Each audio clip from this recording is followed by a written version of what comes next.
Iceland, the land of ice and fire.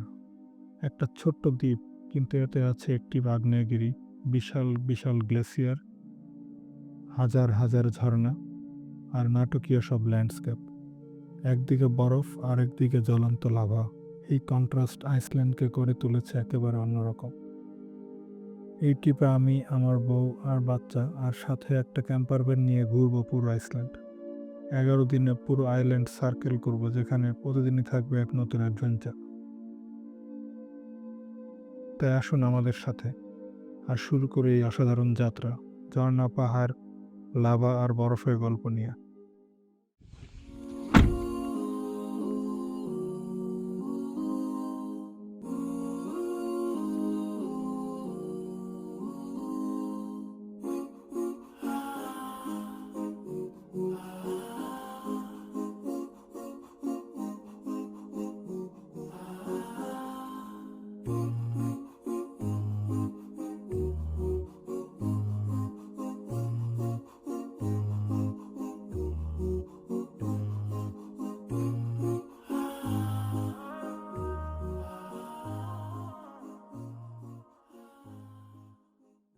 আমাদের Iceland journey শুরু হলো বার্লিন এয়ারপোর্ট থেকে, গন্তব্য কেপলাভিক।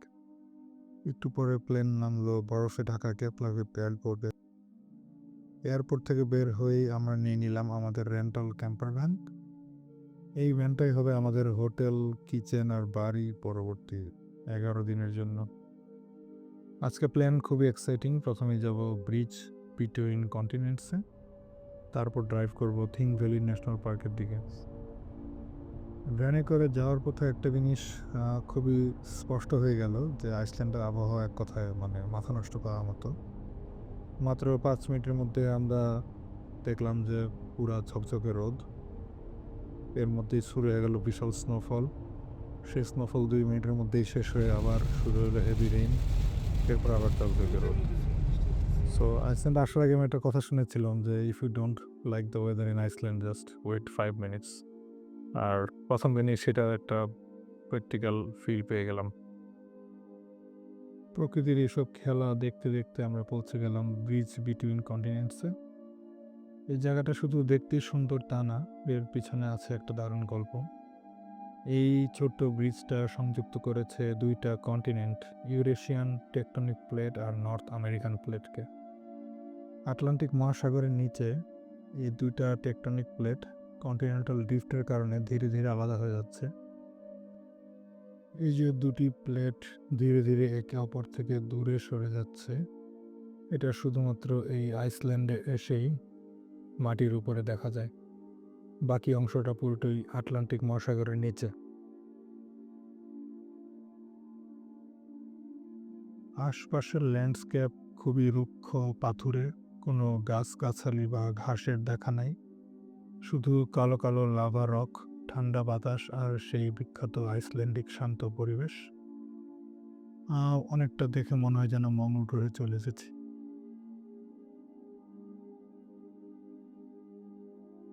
এটা আসলে খুবই ইন্টারেস্টিং অভিজ্ঞতা, যে এক পা ইউরোপে আর এক পা আমেরিকায়।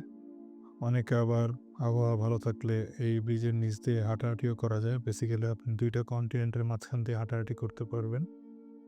কিন্তু আমরা যখন যাই তখন ছিল প্রচণ্ড বাতাস, সো ভিডিওতে দেখাই যাচ্ছে। সে কারণে আমরা আর ওদিকে যাইনি।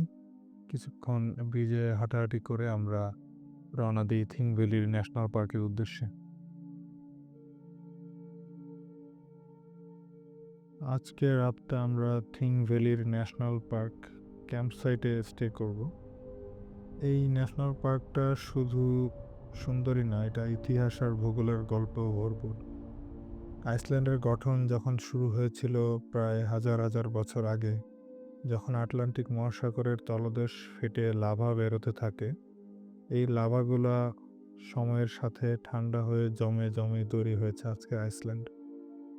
সো কিছুক্ষণ আগে আমরা যেরকম দেখলাম যে দুটা টেকটনিক প্লেটের মাঝখানে গ্যাপ দেখা যাচ্ছে, এটা থিং ভ্যালির পার্কেও খুবই ভালোভাবেই ভিজিবল। আর এই জায়গাটা শুধু জিওলজিক্যালি না, আইসল্যান্ডের ইতিহাসেও অনেক গুরুত্বপূর্ণ, যেটা আমরা আরও সামনে বর্ণনা করব। আমাদের যেতে হবে প্রায় 130 কিলোমিটার, সময় লাগবে 1.5 ঘন্টা গুগল ম্যাপ অনুযায়ী। যাওয়ার পথে আমরা রেকাভিক শহরের মধ্য দিয়ে যাব। রেকাভিক হচ্ছে আইসল্যান্ডের রাজধানী এবং আইসল্যান্ডের সবচেয়ে বড় শহর। অনেকে রেকাভিকে এসে 1-2 দিন থাকে, কিন্তু এই ট্যুরে আমি মোস্টলি ফোকাস করব হচ্ছে প্রকৃতির সাথে থাকার জন্য, সো শহর মোস্টলি অ্যাভয়েড করব। আর যাবার রাস্তাটাও আসলে অসাধারণ। শুরুতে দূরে যে পাহাড়গুলো দেখা যাচ্ছিল, আমরা ধীরে ধীরে সেই পাহাড়ের উপর উঠতে থাকি। কিছুখানি উপরে ওঠার পর রাস্তার পাশে বরফও দেখা যায়, হয়তো কিছুক্ষণ আগে বা গতকালকে স্নোফল হয়েছিল। আর দূরে পাহাড়ের উপর অনেক বরফ দেখা যাচ্ছিল। এর মাঝে চালাতে চালাতে আমরা কখন যে ক্যাম্প সাইটে চলে আসলাম টেরই পেলাম না।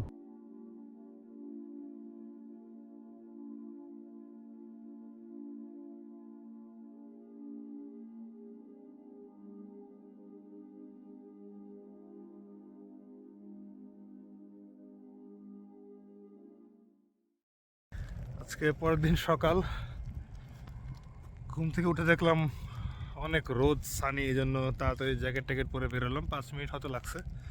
এই যে 5 মিনিটের মধ্যে সান শেষ, স্নোফল পড়তেছে এখন। এত আনপ্রেডিক্টেবল ওয়েদার আইসল্যান্ডে, মানে 5 মিনিটের মধ্যে স্নোফল, বৃষ্টি, রোদ সবই দেখা যায়। এই একটু আগে ছিল আকাশ ক্লিয়ার, ওই পাশে দূরে একটা পাহাড় ছিল, ওখানে বরফ টরফ দেখা যাচ্ছিল পাহাড়ে, বাট এখন কিছুই দেখা যাচ্ছে না। I am sure 5 minute wait করলে আবার দেখা যাবে। এখন আমি যাচ্ছি সিলফ্রা ফিশারে স্নরকেলিং করতে। এটা হচ্ছে নর্থ আটলান্টিক আর ইউরেশিয়ান যে টেকটনিক যে ফাঁকা জায়গা আছে, ওখানে গ্লেসিয়ার ওয়াটার মেল্ট হয়ে এসে পানি জমে, যেটাকে বলে ওয়ার্ল্ডের সবচেয়ে ক্লিনেস্ট ওয়াটার। ওখানে এখন যাচ্ছি স্নরকেলিং করতে।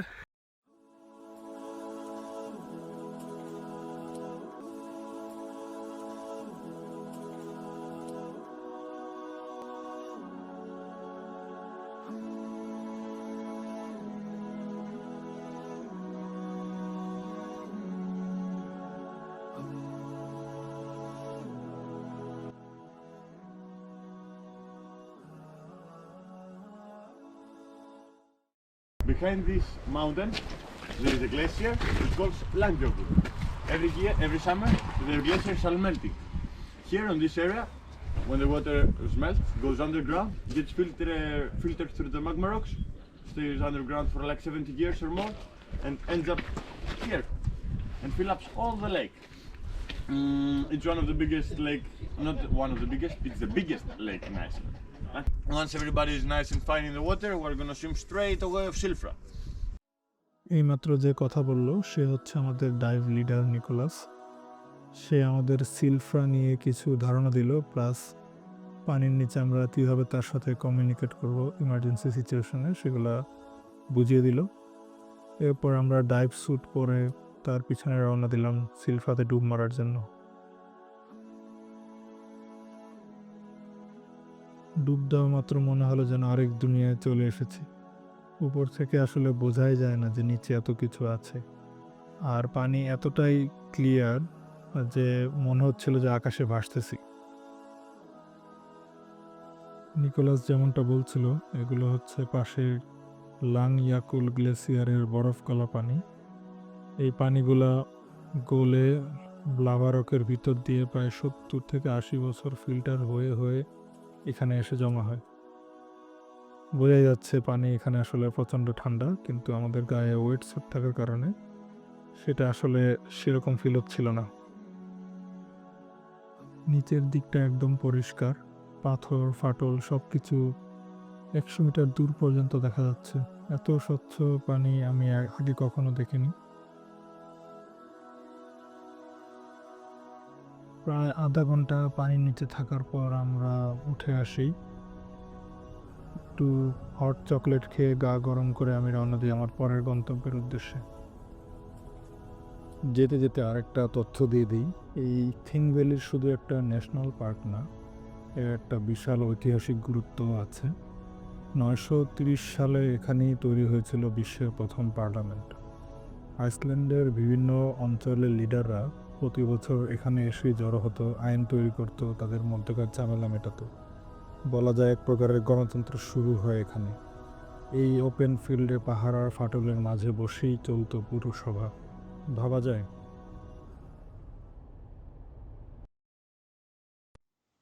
গল্প করতে করতে চলে এলাম আমাদের ট্রিপের প্রথম ঝর্ণা ব্লুয়ার ফলস। অনেকেই একে বলে আইসল্যান্ডস ব্লুয়েস্ট ওয়াটারফল। এটা খুব একটা বড় না, কিন্তু রংটা একেবারে চোখ ধাঁধানো, মনে হয় যে নীল পানির ধারা কালো লাভা পাথরের মাছ দিয়ে পড়ে যাচ্ছে।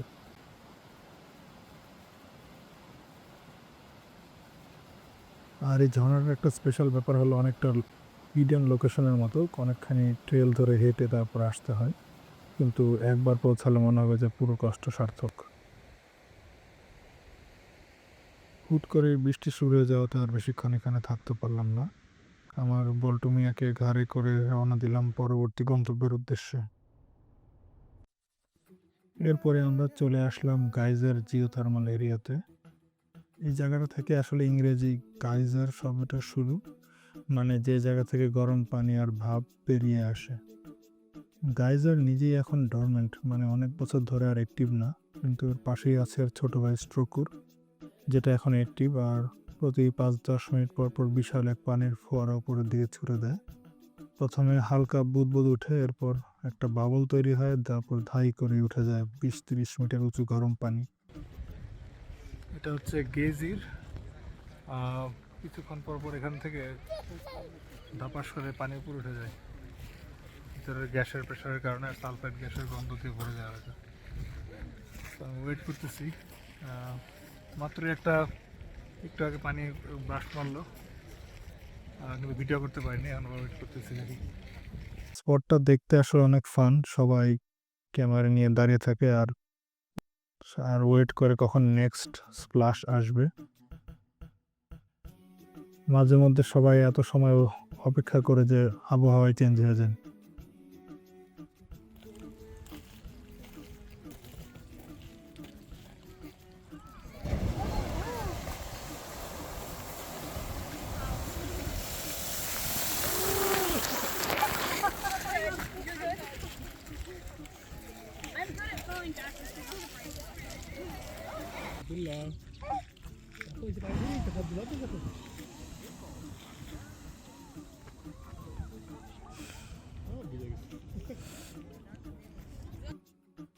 বউ বাচ্চার সাথে আর কিছুক্ষণ কয়েকবার পানি স্প্লাশ হওয়া দেখে রওনা দিলাম আমাদের নেক্সট স্টপ গুলফস।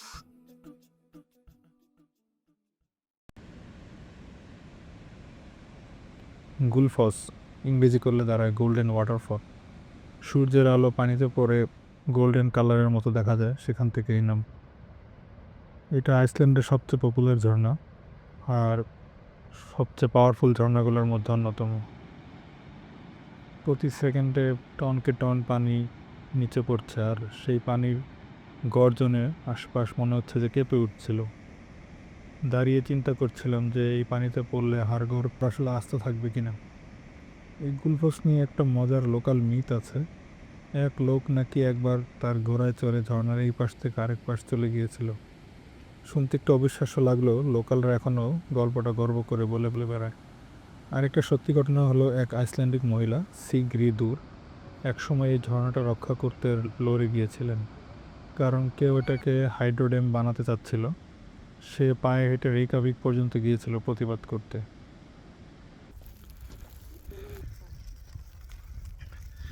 একটু আগে যখন আসলাম তখন ছিল রোদ, আধা ঘন্টার মধ্যে বিশাল স্নোফল শুরু হয়ে গেছে। এখন চলে যাচ্ছি।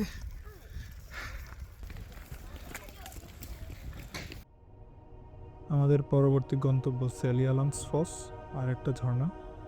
এতক্ষণ আমরা যে রাউটটা কভার করলাম সেটাকে বলে দ্য গোল্ডেন সার্কেল। রেইকাভিক থেকে এই স্পটগুলো সার্কুলার রাউটে কভার করা যায় দেখে এই রাউটটা বেশ জনপ্রিয়। তো আমরা রেইকাভিক আর ব্যাক করবো না, আমরা এখন গোল্ডেন সার্কেল থেকে বের হয়ে চলে যাব সাউথ কোস্টের দিকে। আইসল্যান্ডে গাড়ি চালাতে চালাতে রাস্তার দুপাশে প্রচুর ঘোড়া আর ভেড়া চোখে পড়বে। একটা মজার তথ্য হলো আইসল্যান্ডে মানুষের চেয়ে ভেড়ার সংখ্যা বেশি, প্রায় 4-5 গুণ বেশি। তো রাস্তার পাশে কিছু ঘোড়া দেখতে পেয়ে আমরা হাই হ্যালো করার জন্য নেমে গেলাম।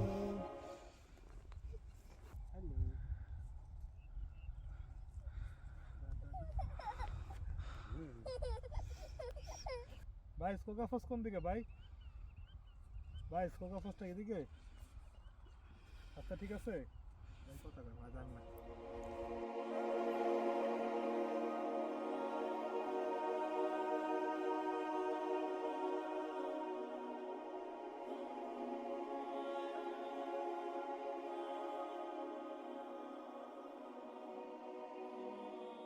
এখন আসছি হচ্ছে সি ডস ফস্টার, নাম উচ্চারণ করতে পারি না। এটা হচ্ছে রিং রোডের, যে রিং রোড দিয়ে আমরা ঘুরতেছি রিং রোডের পাশে পড়ে, এবং কোনো কারণে ঝর্ণাটা সুন্দর, কোনো কারণে এটা খুবই আনপপুলার, মানে আমরা ছাড়া আসলে কোনো কারণ নেই। একটা আছে পাশে নদীর পাড়ে একজন লোকাল মাছ ধরতেছে, এরকম আমি হিসাবে ধরলাম না। আর এই ঝর্ণাটা হচ্ছে এখন যতগুলো জায়গায় ঘুরছি সবচেয়ে কাছে পার্কিং থেকে লাগে। আমরা পার্কিং করছি 20 মিটার দূরে।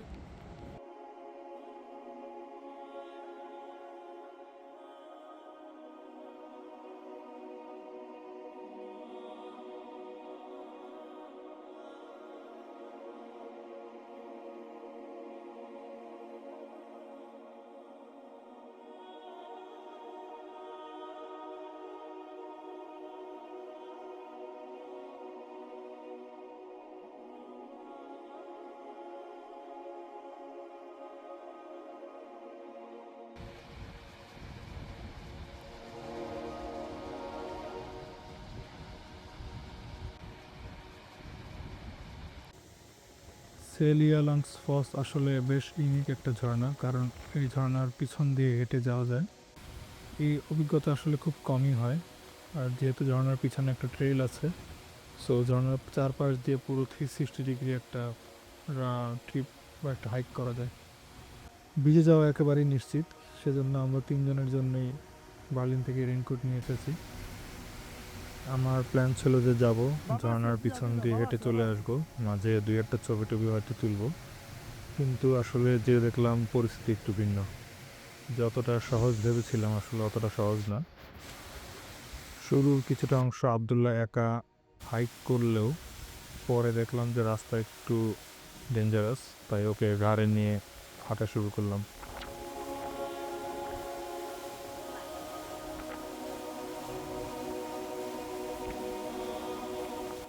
সেলিয়ালাংস পথ থেকে আধা কিলো দূরে আছে আরেকটা ঝর্ণা, একেবারেই কম পরিচিত, নাম হচ্ছে হিডেন ওয়াটারফল।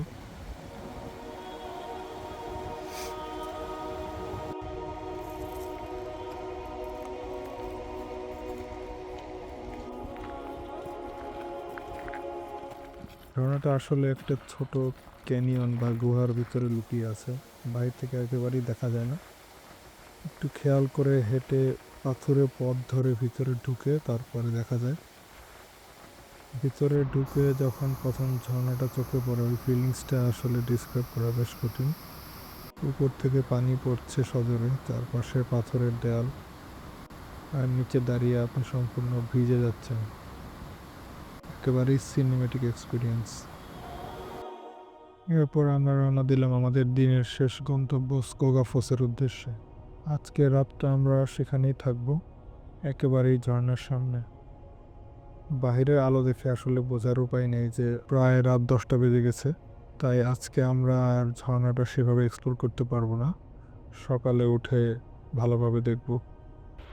আজকের দিনের জার্নি শেষ, তো এখানে আমাদের ক্যাম্পার ভ্যান পার্ক করছি। পিছে যে ওয়াটারফলটা আছে এটা হচ্ছে স্কোগাফস, অনেক পপুলার একটা ওয়াটারফল। তো আজকে রাতে আমরা এখানেই থাকবো, আর রাতে হয়তো ওয়াটারফল দেখতে দেখতে চা কফি খাবো। ক্যাম্পার ভ্যানে ঘুমানো আর পাশে স্কোগাফসের আওয়াজ, এই অভিজ্ঞতা এক কথায় খুবই স্পেশাল।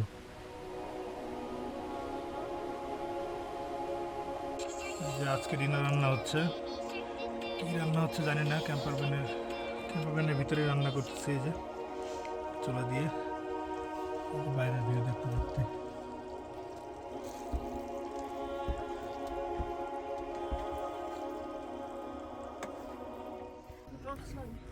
এটা হচ্ছে ফাইনাল লুক,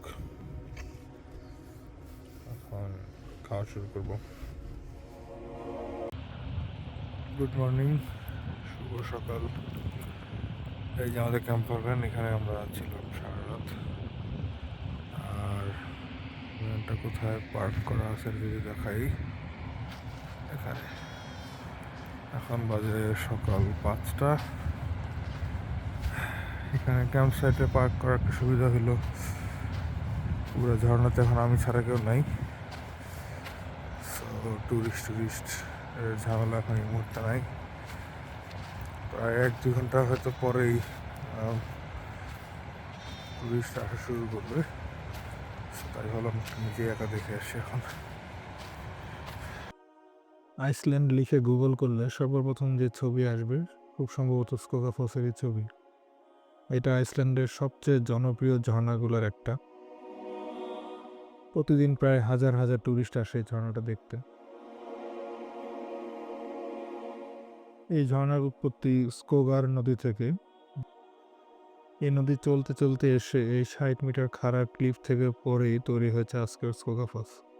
একসময় সাগরের তীর এখানে ছিল, ঝর্ণা ডিরেক্ট সাগরে যেয়ে পড়তো, কিন্তু সময়ের বিবর্তনে সাগর এখান থেকে প্রায় 3-4 কিলো দূরে সরে গিয়েছে। ঝর্ণাটার পাশে একটা সিঁড়ি আছে যেটা দিয়ে ঝর্ণার উপরে চলে যাওয়া যায়। প্রায় 500টা ধাপ পার হয়ে যেতে হয় সেখানে। বিসমিল্লাহ বলে রওনা দিয়ে দিলাম। এটা একটা ভালো সিদ্ধান্ত ছিল, কারণ উপর থেকে স্কোগার নদীটা পুরোটা দেখা যায়, সাথে দূরে সাগরের তীরও দেখা যায়। একটা অন্যরকম ভিউ আসলে।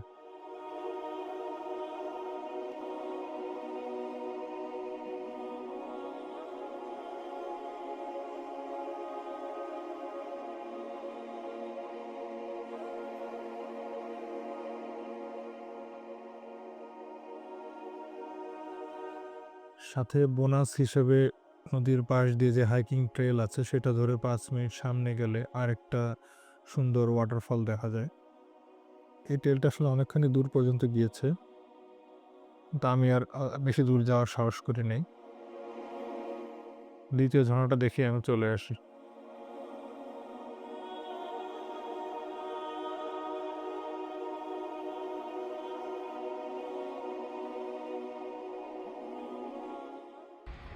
আর ওটা কি? ওইটা এটা কি? হ্যাঁ, ভাষা? এটা কি ভাষা? আমরা সকালে ঘুম থেকে উঠে এই যে এই ঝর্ণা দেখতেছি গাড়িতে বসে বসে, আর কফি রেডি হচ্ছে, একটু পরে ইনশাল্লাহ কফি খাবো। আর স্কোগাফস দেখতেছি। এখন বাজে সকাল 6:30টার মতো। এখনো লোকজন তেমন আসে নাই, এই 2-4 জন টুরিস্ট অলরেডি চলে গেছে ঝর্ণার সামনে। ইনশাল্লাহ আমরা একটু পরে যাবো ওখানে। আমরা কিছুক্ষণ ঝর্ণার নিচে গিয়ে দাঁড়াই।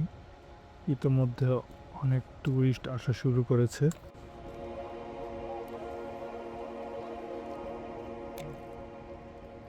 দূর থেকে ভালো, কাছে যাবে না।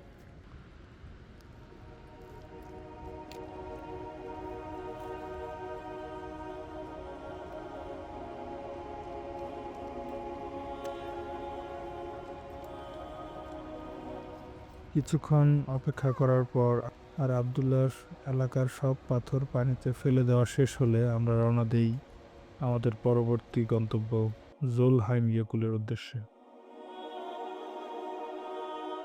স্কোগাফস থেকে মাত্র 10 কিলোমিটার দূরে এই জোলহাইম ইয়াকুল, যেটা আসলে মির দাল সিয়াকুল গ্লেসিয়ারের একটা শাখা, যাকে বলে গ্লেসিয়ার টাং। মির দাল সিয়াকুল হচ্ছে এখানকার 4র্থ বৃহত্তম গ্লেসিয়ার, কিন্তু এটা ক্রমেই দিনে দিনে ছোট হয়ে যাচ্ছে গ্লোবাল ওয়ার্মিংয়ের কারণে। পাশে একটা সাইনবোর্ডে লেখা ছিল যে 1995-এর পর থেকে এই গ্লেসিয়ার টাংটা প্রায় 1.5 কিলোমিটারের মতো ছোট হয়ে গেছে, এবং যদি এভাবে চলতে থাকে সামনে, আগামী দশক পরে গ্লেসিয়ারটা নাও থাকতে পারে।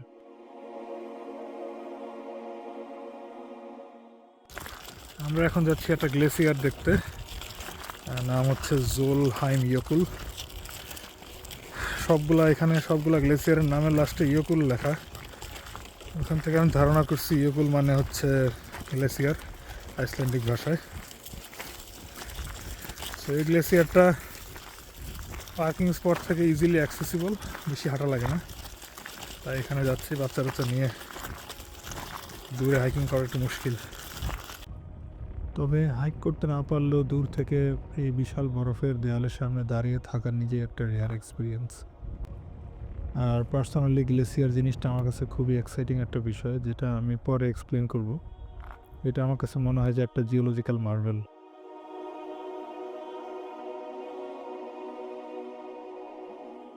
আমাদের এর পরবর্তী গন্তব্যস্থল একটু ভিন্ন। আমরা যাচ্ছি একটা প্লেনের ধ্বংসস্তূপ দেখতে। পার্কিং স্পট থেকে সেখানে যেতে প্রায় 4 কিলোমিটার হাঁটতে হয়। হাইকটা তেমন অসাধারণ কিছু না, একপাশে একটা পাহাড় আর চারিদিকে শুধুমাত্র এন্ডলেস কালো বালু, মরুভূমির মতো। তো আমার মতো হাঁটা অপছন্দ করার লোকের জন্য কপাল ভালো যে এখানে একটা শাটল সার্ভিস আছে, যেটার প্রতি আধা ঘন্টা পর পর লোকজন নিয়ে যায়। তো আমি সেটা নিয়ে রওনা হলাম, কিন্তু যাওয়ার পথে অনেককে দেখলাম যে হেঁটে যাচ্ছে।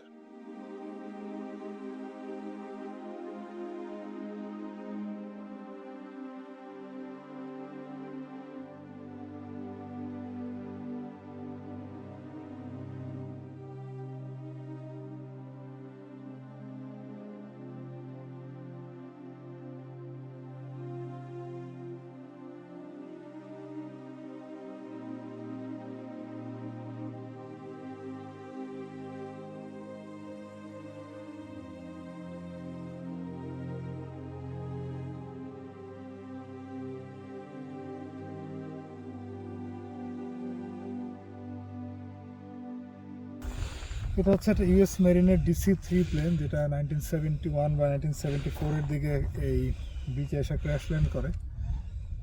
লাকিলি হচ্ছে যারা যারা ছিল প্লেনের ভিতরে সবাই বেঁচে যায়, কারো কোনো ক্যাজুয়ালিটি হয় নাই।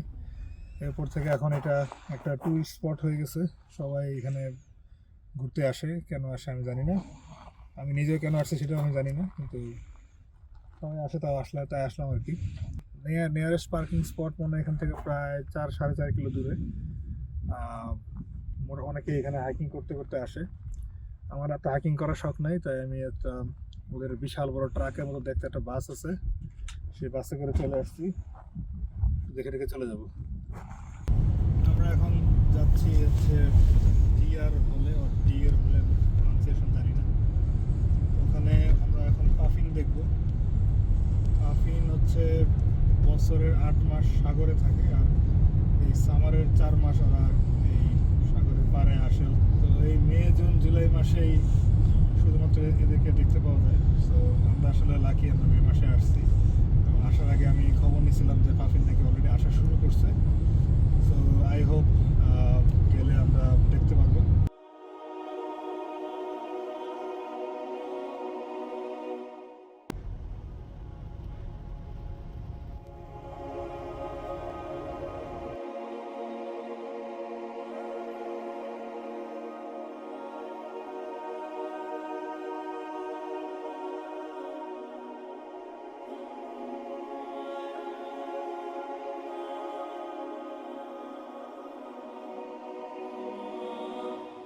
ডিয়ার হলে সাউথ আইসল্যান্ডের সাগরের তীরের সাথে খাড়া একটি ক্লিফ। আকাশ ক্লিয়ার থাকলে এখান থেকে পুরো সাউথ আইসল্যান্ডের সি বিচটা অলমোস্ট দেখা যায়, আর সেই সাথে দেখা যায় এই ভলকানিক আইল্যান্ডের অনেকগুলো কালো বিচের একটা। এখানে আমাদের আসার উদ্দেশ্য ছিল পাফিন দেখা, কিন্তু গুগল ম্যাপ দেখে আমরা আসলে একটু ভুল লোকেশনের দিকে চলে আসি। কিন্তু যেখানে আসি সেটাও আসলে কম সুন্দর না। এখান থেকে দূরে রেনিসফিয়ারা বিচ দেখা যাচ্ছিল, আর সাগরের সাথেই একটু উঁচু পাহাড়। কিছুক্ষণ এখানে থেকে আমরা রওনা দিই আসল ডিয়ার হলের ক্লিফের দিকে।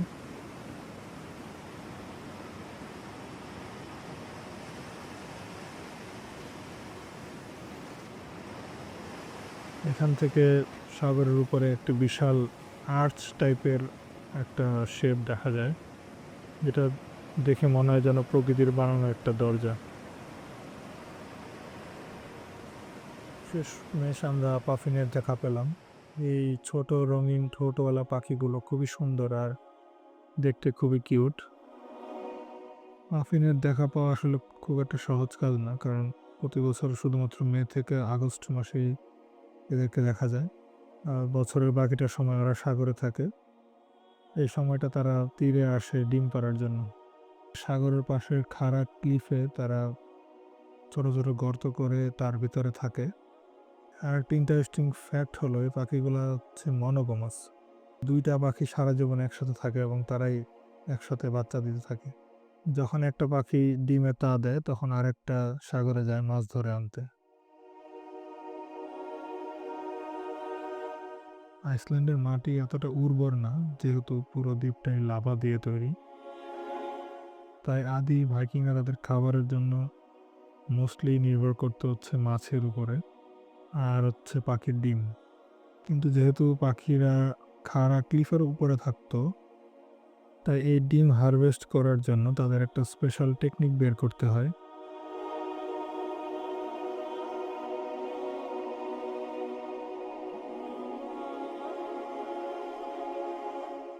যেটা আজও নতুন জেনারেশনের বাচ্চারা শিখে, just to keep the tradition alive.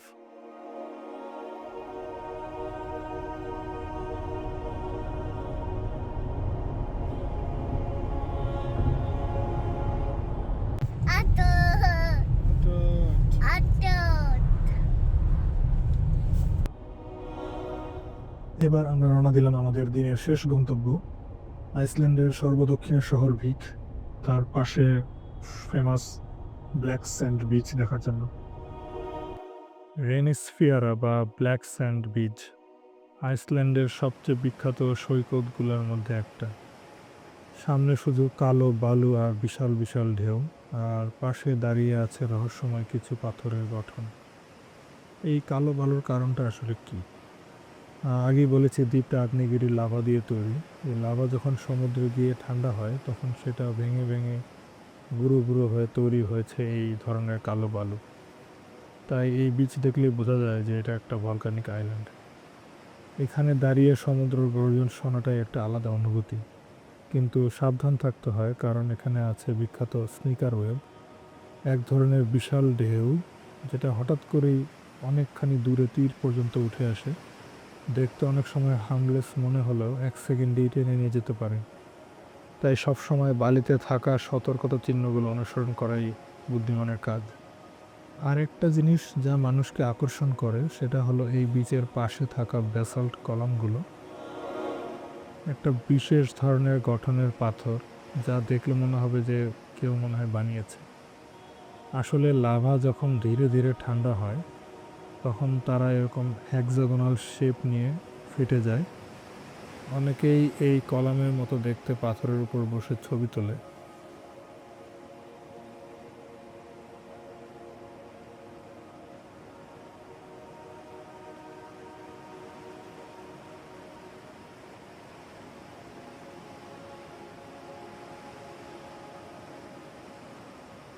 সূর্যের আলো দেখে বোঝার উপায় নেই, রাত প্রায় 8টা বেজে গেছে। এখান থেকে আমাদের নিয়ারেস্ট ক্যাম্প সাইট প্রায় 75 কিলোমিটার দূরে। গুগল ম্যাপ দেখাচ্ছে যেতে সময় লাগবে 1 ঘন্টার মতো। তাই আর দেরি না করে আমরা রওনা দিয়ে দিলাম।